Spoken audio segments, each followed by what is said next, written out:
Hey, everybody, and welcome to Ben and Nate's Questions That We Ask People on the Internet. I'm one half of your host, Nate Fay. I'm a licensed massage therapist with over 20 years of private practice. I'm also an osteopath as well as a master myoskeletal therapist.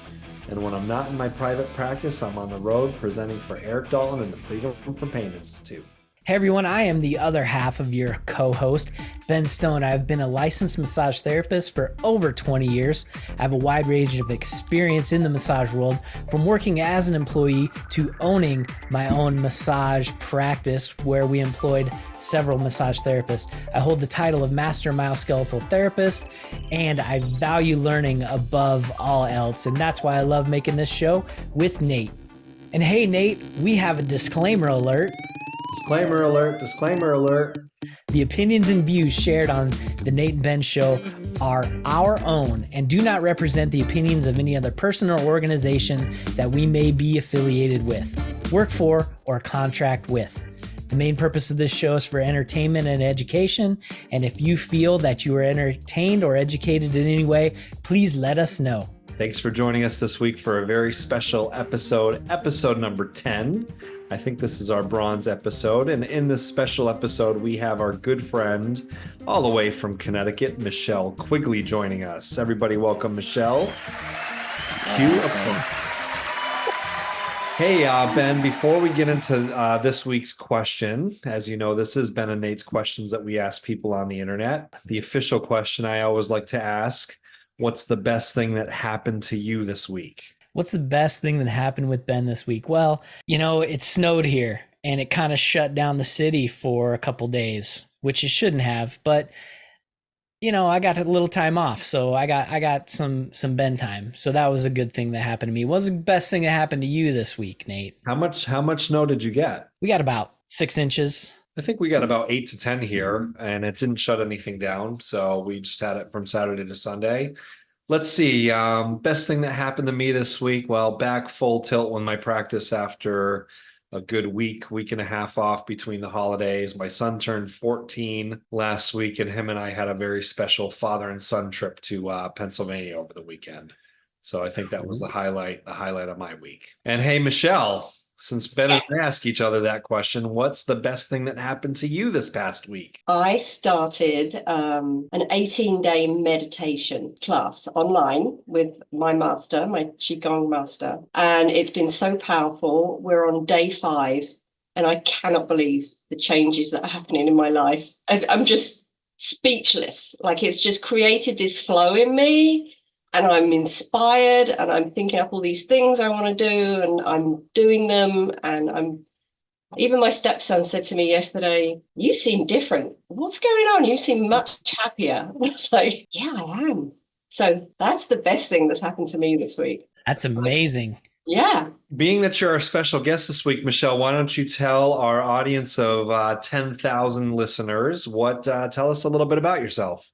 Who are you? Tell us about your practice and how long you've been practicing for. Okay, well, you may have noticed I'm a Brit. I have been in the US probably nearly 20 years. I left school and I got my first job as a secretary, which I loved because I'm very organized and I like things to be in their proper place.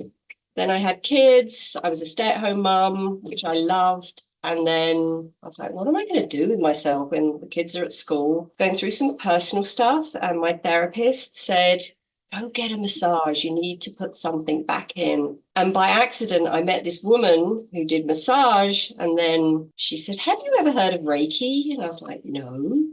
So that was literally the beginning of my introduction on the healing path. So she started doing Reiki with me. Turns out she lived around the corner from my house. So I would go there for Reiki. And then I learned Reiki from her. And then things just started opening up. And I was like, what can I do? And then, I don't know, massage. And I did a small class in England. I did a few massages and then moved to America. I was like, okay, that chapter's over. until I met a massage therapist who asked me, come give me a massage. And I was like, no, no, no, no, no, yes. Because like, I'm scared. I was scared to do anything. And I decided when I moved here, I was going to say yes to everything. And this has been a huge effective tool in my life, saying yes to things that make me uncomfortable. So I gave him a massage and he's like, okay, you've got to go to school. So then I attended CCMT. While I was there, I read a magazine that talked about craniosacral therapy and helping vets with trauma. So as soon as I graduated in '08, I signed up for Upledger level 1, and I did a couple of Upledger classes. So I have massage clients and craniosacral clients. While I was at massage school, I met an acupuncturist, homeopathic doctor, who said, oh, come to my Qigong class. It will make you a better therapist. And I was like, okay, anything to make me a better therapist. So I started going to classes, and eventually I met Master Lee, and he said to me, you're very good. You should teach. I did. I started teaching that, and the whole practice has changed my life. That's one of my hats, the Qigong. I'm a Qigong meditation teacher, then the massage therapy and the craniosacral therapy. With all of those hats, I have to keep training in every single one of them because you have to keep on top of things. So I started with the massage. We went into the Eric Dalton, which we love. Now we assist there, we assist Nate. There's some amazing teachers, amazing community.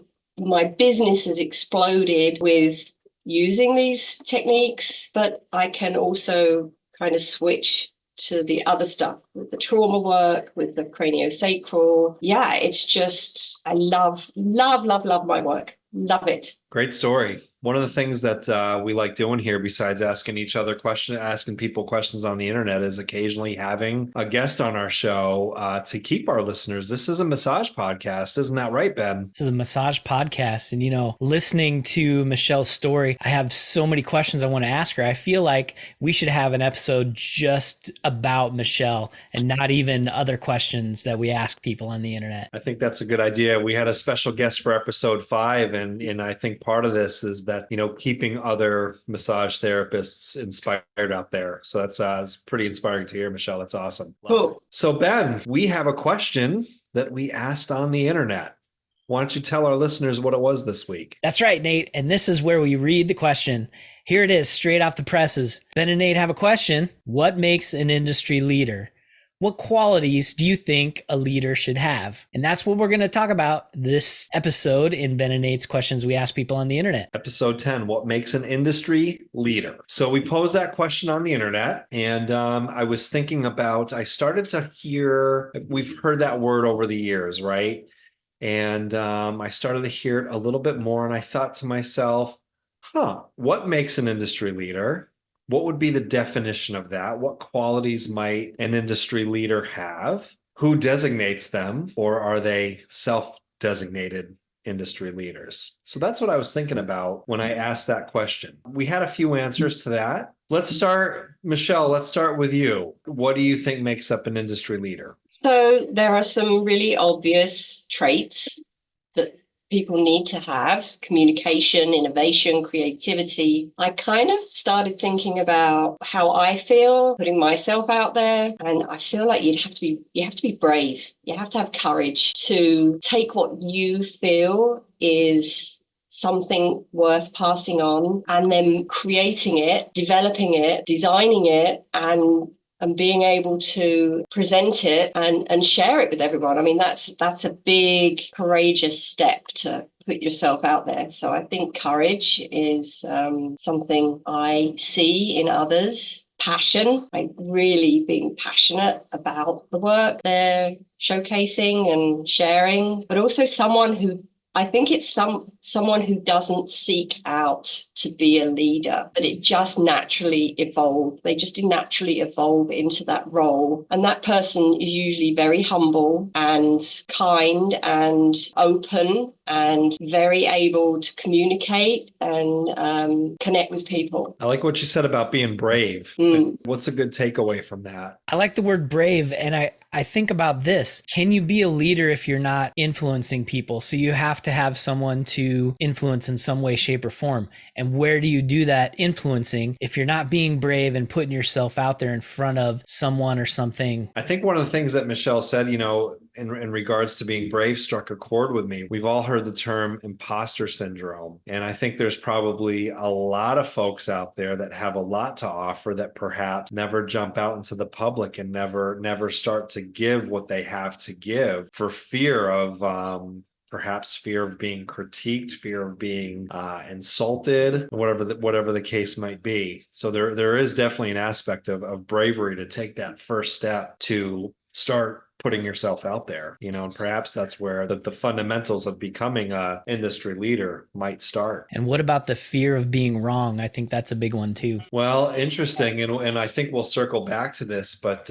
if I listed several bullet points of what might make up an industry leader, one of those would be to be an industry leader, I think you have to be open to being challenged as well as continuing to learn. It's okay to be wrong, but then certainly learn from that. And I've seen some of our industry leaders, so to speak, be challenged, and some of them have been open to learning, and some of them necessarily haven't been. When I started teaching Qigong, every class I was absolutely terrified and shaking. And I realized eventually that it was because I was frightened of making a mistake. And in the end, when I suddenly just said to myself, it's okay, and just to laugh and say, oops, I missed a move. Let's go back. Or I said that wrong, or I've been teaching this for 6 weeks like this. And it's wrong. Let's change it, and just being okay with that. It changed everything. In my formal years as in music and education, two of my favorite quotes was the wrong note is only a half step away. And then the other one, which is more, a little bit different, which is there are no wrong notes. So that sort of fear aspect, and it's easy to correct ourselves. So there's nothing wrong with that. I want to talk about leaders in general, not just industry leaders, but leaders in general. And I'm going to fall back onto, I was in the Army and I took some leadership training in the Army. And I don't know why I remember this, but they defined 3 types of leaders in the Army. And the first one was a leader who has legitimate authority, someone who is higher ranking than you. So they have legitimate authority over you. One type of leader. The next type of leader is someone who is an expert in the particular area or has a lot of experience. So people tend to gravitate toward that person because of their experience and expertise. And then the third type of leader is the person who is charismatic. People like them because they have a good personality, and so they tend to gravitate toward them that way. And so you have leaders that have parts of all 3 of those, maybe lean toward one or the other. So I wanted to throw that out there to help starting to define what a leader is and then move that into industry leadership. What are your thoughts on that? I like that, Ben, and there's good takeaways there. So let's start with that first one, right? Somebody with a higher ranking. So in the massage world, most of us are typically taking continuing education from other massage therapists. If perhaps a medical doctor or a doctor of chiropractic or a doctor of physical therapy was teaching a class for massage therapists, do you think, with that being said, people would be more than likely to go because in some ways that might be looked at as a higher ranking or have more expertise? What are your thoughts, Michelle? I wouldn't just go to, a doctor or someone because they were teaching massage. I would go to the person who puts themselves out there and is showing success and showing the results. I would look for results. Would you call that reputation, maybe? Yeah, reputation. And then what about, the charisma part? Certainly from my experience, keeping adults entertained 8 to 16 to 24 hours spread out over 1 day to 3 days, there's a certain feat to that as well. How you speak, how you deliver, knowing when to pause, knowing when to take breaks, knowing when to shift gears. I think the charisma aspect and the personality aspect, certainly has to be across the board. However, there's certainly plenty of teachers out there that ride off of charisma and showboating, versus content.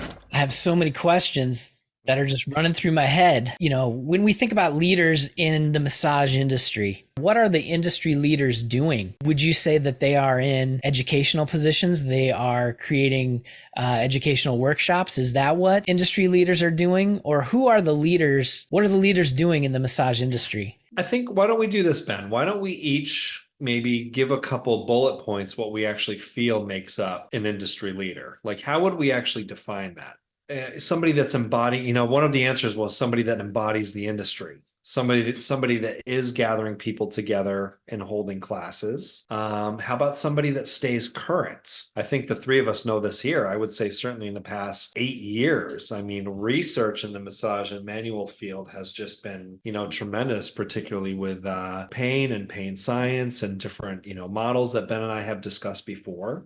We mentioned this one, right? Open to being challenged and learning. How about somebody that's accessible, that makes themselves accessible, right? Taking a 16-hour class as a student, you're overloaded with information, and I've certainly found over the past 4 years with teaching, I have to remain accessible to emails and getting questions asked typically after a class is over. So am I going to make myself accessible, or am I going to say, well, class is over, I'm moving on? I'm certainly not going to do that. I'm going to remain accessible. How about this one? Let me ask you guys this one. Should an industry leader in our field, should they maintain a practice? Should they have does it make them more of a leader if we know that they're in the trenches and having a practice? I don't think that makes a huge difference, but I do like an educator that does have their own practice just because they know what we're dealing with. Yeah, I want to ride with that for a minute.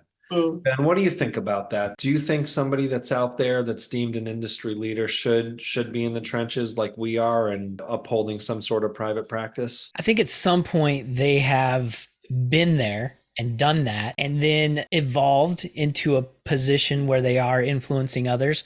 So the fact that they're not currently in the trenches to me is not a huge deal, knowing that they've been there and they've been through what we all have been through. But someone who is just teaching from none of that experience and just, I'm going to call it book learning. You can't get that through a book. You've got to be in the trenches at some point. I think it's important for me. I think it's important knowing that the person that's up there guiding and teaching and continue to be a leader, I'd like to know that they have and are maintaining some sort of private practice. The aspect in my humble opinion is that, having been there is one thing. But the world is ever changing. People are ever changing. I always say, my practice is currently, for some reason, I work on people over 65. My practice is going to change and evolve in the next 10 years, and I'm going to start seeing much younger people. And how we interact with those younger people is going to change and evolve. And I think that comes back to being in front of a classroom, because again, anybody that's up there teaching, we're going to start seeing, and I already am, much younger people, in the classroom. And I think how we talk, work, and interact with those folks is going to continue to change and evolve. I also feel that just being in practice for so long, I kind of see different waves of types of issues that are coming in. And that's always changing, So after COVID, after the shutdown, people were coming in with desperate for touch. Now, with everything going on in the world, people are traumatized. It changes over time. I think we need to stay in touch with what's really out there with clients. Yeah, absolutely. And having a model in the classroom, that's a great point, Michelle. Having a model in the classroom, and kind of having those blinders on and sort of forgetting about that aspect that you just talked about. We could forget about that. So then all of a sudden, our message in the classroom, perhaps might get lost a little bit and might show through. certainly show through. So what you're saying is it's important to stay in practice in order to keep up and stay current on what things are going on. When I was on the road, if I was a full-time musician out there rocking the world and playing different stadiums and young people were coming to me and say, "Man, how did you get so good?" I don't want to say to them, "Hey, at one point I practiced a lot." I want to tell them that I practice every single day. And I think in the massage world, I would want to say the same thing. I would want to say people that approach me and say, "Hey, how did you get to that point?" And not only I don't want to say practiced as past tense. I'm practicing every single day. We learn so much from our clients. We learn so much. So much. So if you're not seeing clients, you're missing something. I think I changed your mind, Michelle. Did I change your mind, Ben? I could be persuaded either way. I can see pros and cons to each side. Sure. If you're spending too much time in your own practice, your ability to persuade people or influence people is going to change. Your ability to speak in front of people may suffer because of that, because it does take practice to get up in front of people and talk and to keep someone's attention. No doubt about it. Oh, I have another idea for what might define an industry leader. Someone, not necessarily an educator, but someone who creates community. Yeah, that was also in my definition as well. Yes, and we do know someone like that. And I listened to your podcast with Trisha, and she's doing a great job with that. Shout out to Trisha, creating community. And then our beloved Diane. I mean, at the end of the day, being, massage as a sole practitioner industry. I mean, most of us are sole practitioners. We know that some days in that treatment room, it could be like licking paint. So having a community like you guys and being able to go to different events, even if they're on social media, it's huge for us to discuss that stuff. I mean, I had a Christmas party for my office last week, and one person showed up, and that was me. Great party. It was a great party.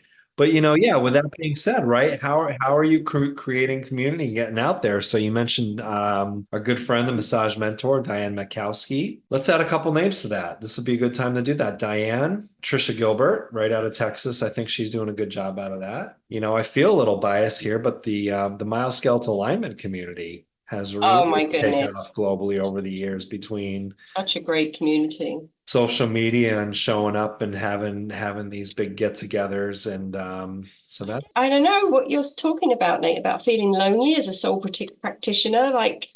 We do so much, we meet so many people, and I'm really lucky to have the other girls around here, Marisol, Betsy, and Carol Ann, and we get together and we talk and we exchange and we talk about clients. It's great. Sometimes the day-to-day can get kind of lonely, even though say I work at a place with 7 other people, I may not see them but once or twice during the day. So that part can get a little lonely, so to speak. Any other thoughts on that, Ben? Who do you think creates community? Anyone else to add to that list that might?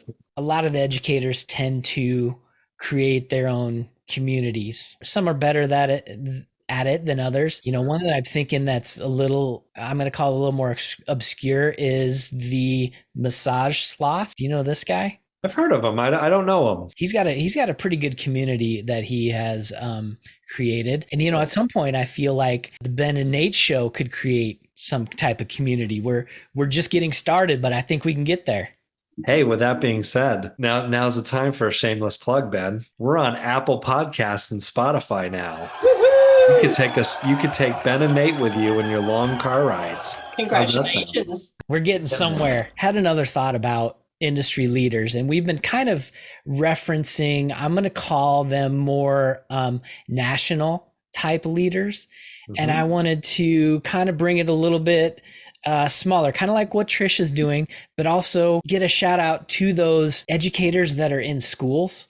Would they be considered industry leaders because they're influencing students right out of the gates, but they're in a small community, regional or very local? Would you consider that an industry leader? Absolutely. They're responsible for the next wave and the next generation and generations to come to keep our industry alive. I mean, I can only speak for Connecticut and New England, but it's sort of done this, it's gone back down and it's come back up again. And absolutely, the teachers out there are definitely industry leaders. Without a doubt, there's a lot of responsibility there. And I think there's a lot of responsibility that isn't always completely recognized, particularly the part of them putting massage therapists out there and getting them excited about this career. I agree with that completely. I have a friend who's been talking about starting a massage school because we're kind of a little short on them around here now. To me, that would be a huge,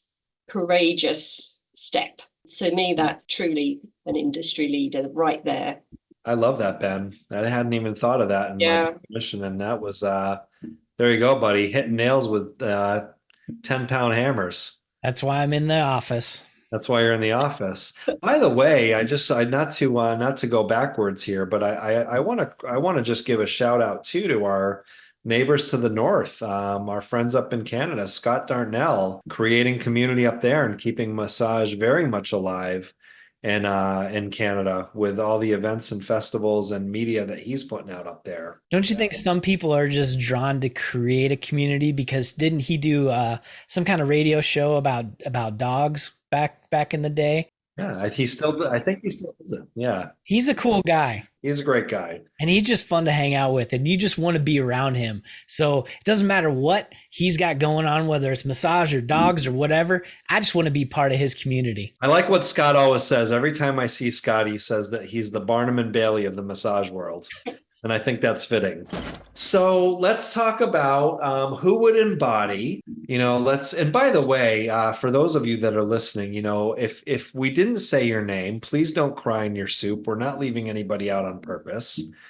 Who would embody staying current with research, current with thoughts and ideas? Maybe it's somebody that's been around in our industry for a long time and is actually adapting to current thoughts and language that's out there. The number one, Eric Dalton, who I even talked to someone today about how much he is always looking at research and changing how he does things. And I've always said, with that being said, I can only imagine writing a body of work over 30 years ago. And then 30 years later, things change. And as Ben and I have talked about on our shows before, right? Everything that we say now is going to possibly change in 30, it's going to ever change. And if you've put out a body of work and a program, and it could be somebody like Eric or anybody else. And then now it's fast forward to 2024, and you can do one of two things. You could quietly retire, or you can go back and say, hey, it's okay to learn the fundamentals. It's okay to learn the history and where this work has come from.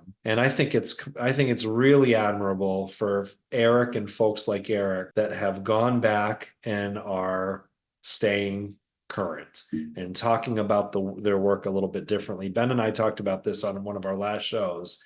The techniques themselves have been around for over 100 years. Everybody's doing techniques that are 50, 60, 70 years old, but it's how we talk about them. Yeah, the story behind what we do keeps changing, but what we actually do doesn't seem to change. I kind of glean that from Walt Fritz. He is really good at keeping up on research. The people that he speaks to, mainly speech pathologists, they want to see a lot of research. Yeah. And, manual therapists of any kind, chiropractors, massage therapists, physical therapy, they all want to say that what they do, their practice is based on evidence. They have an evidence-based practice. But also, we have to recognize that we have learned based on what we've practiced over the last 10, 20 years. So there's a mix of what we learned from books and what we learned from working on people. I'm glad that you brought up Walt. I really enjoy reading his blogs and his writings on Facebook and his book that he put out. It's great stuff. What's another definition or bullet point that you might add in to being an industry leader? Being able to inspire people. It's exactly what I was going to say.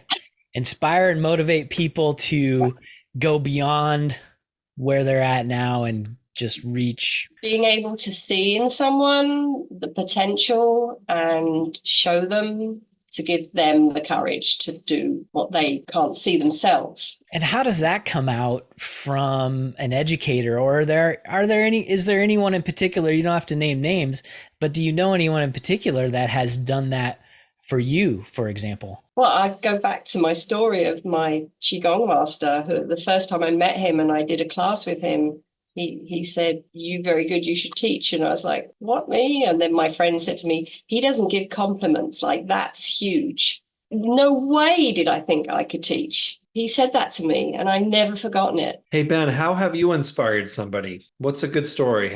Who have you inspired and how did you inspire them and how did you know that you inspired them? I think that's hard because I think we do influence people, but how often do we know what we've done until That's they what I tell was, us? that's what I was getting at. Okay, so I got this email from someone in my networking group, and she just sends something out and writes about it, what comes from her heart. And today she wrote, or yesterday, understanding acceptance. Well, it kind of resonated with me, and it made me kind of think of something else that I wanted to share. And then I thought, wow, if her email, like she's sitting at home, should I bother writing this? Should I send it? Oh, yeah, I'll send it. I'm reading it. It's changed something in me that's made me want to create something that's going to affect a whole bunch of people. And I don't know what they're going to do with it, but it all came from her. Like, she doesn't know that. I did actually write back to her today, but I don't normally. I wrote back and said, I was really inspired by your words, and she was grateful for that. So I let her know she inspired me. I was just going to ask, you think that's helpful? And I Yeah. also maybe wanted to put out a PSA to people like, how many times do we actually reach out to somebody and say, hey, thank you for the inspiration? You don't know that I've been watching you. What you've done has inspired me. Yeah. How much, if someone told you that on a weekly basis or a daily basis, what you've done has inspired them, how would that change how you go throughout your day? Would change tremendously. It's easier, right? Historically, and this just transcends the whole world. It's easier to say something negative and give a bad review than to say something positive. Hey, can you leave me a review on Facebook? And everybody says yeah, and most people don't do it. But man, you get a cold steak at a restaurant, forget it. Probably all three of us sitting around these microphones right now. I think all of us have been in the industry long enough that we've all definitely inspired probably more people than we realize. And I think for me, I mean, if I got an email once a week and said, "Hey man, you inspired me to keep practicing or pursue this or pursue that," yeah, I think it would keep all those good, healthy, happy hormones cooking through my system. We're all human here. And so those eternal highs and lows, back to the very beginning of this podcast, and that constant feeling of am I good enough for imposter syndrome that I think everybody has can always creep through a little bit. So Ben, you're not getting away easy on this one. Tell me one good quick little story on how you've inspired somebody. Me, you inspire me. You guys inspire me. Your photography is amazing, and I dabble in photography, so yeah, I got to do more of that. It's little things like that. I've only been doing photography for a year and a half, 2 years. I read somewhere it's not about how good you are, it's about how consistent you are with the things that you want to do. The difference between a professional and an amateur is a professional goes out and they do the things, whether they want to do it or not, they're going to go out and do it. So let's just say working out. They go out and work out whether they want to or not. An amateur waits for inspiration.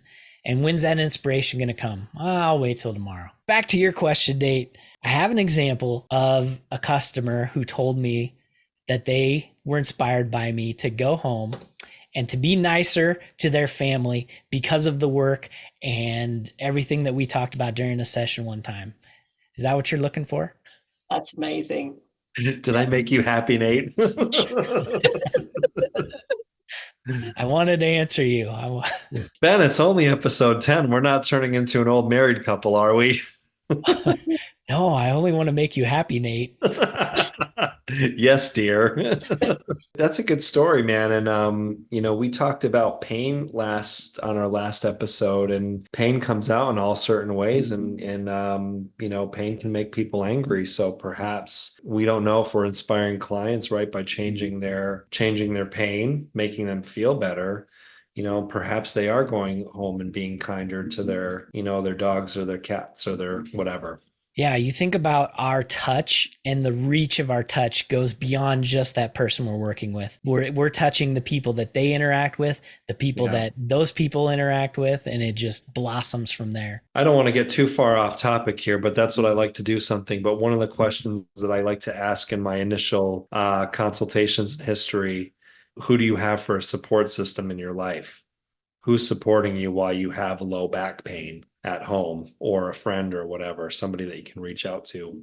Michelle, who one or two people who in the massage world has inspired you?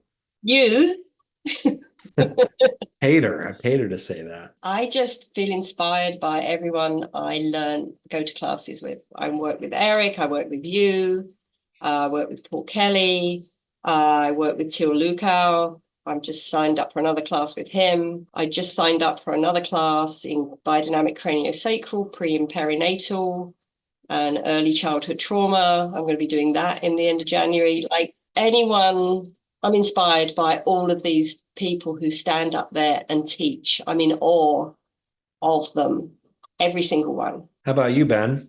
I was just thinking about, what in particular inspires you, Michelle, when you're going to a class, but I've been there and I know being around all of those people who are passionate about the same thing that we do. I mean, how can you not be inspired by that? Great answers, guys.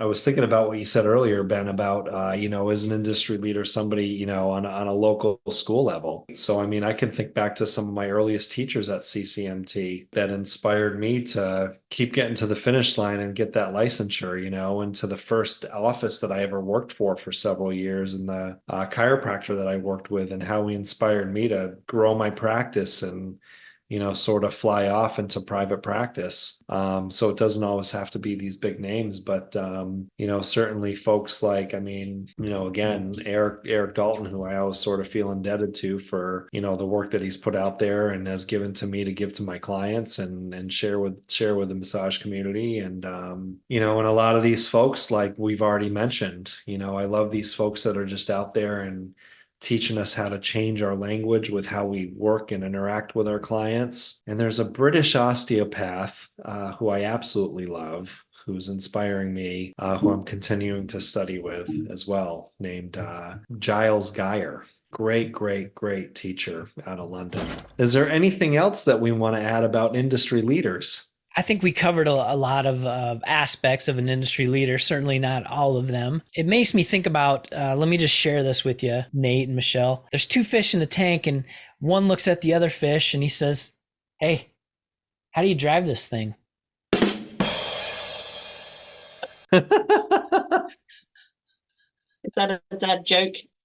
That was my joke. I had to throw in my joke for this episode. Wah, wah. All right. Is there anything else that we want to add, or do we want to just What did we learn from Yes. talking about what an industry leader is? What's a big takeaway from what we talked about tonight, Nate and Michelle? Let's start with you, Michelle. I think I feel more inspired and more apt to get out there and do something as well.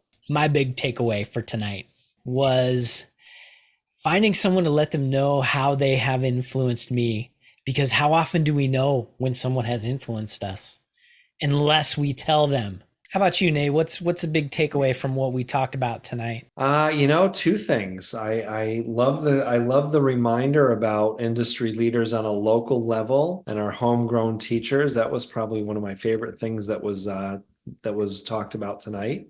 Oh, and I loved what you said, Ben, about professionals and amateurs, the difference between those. I've never thought about it that way before. And I think my other big takeaway tonight was having my good friend, my longtime friend and amazing teaching assistant, Miss Michelle Quigley, on tonight's show.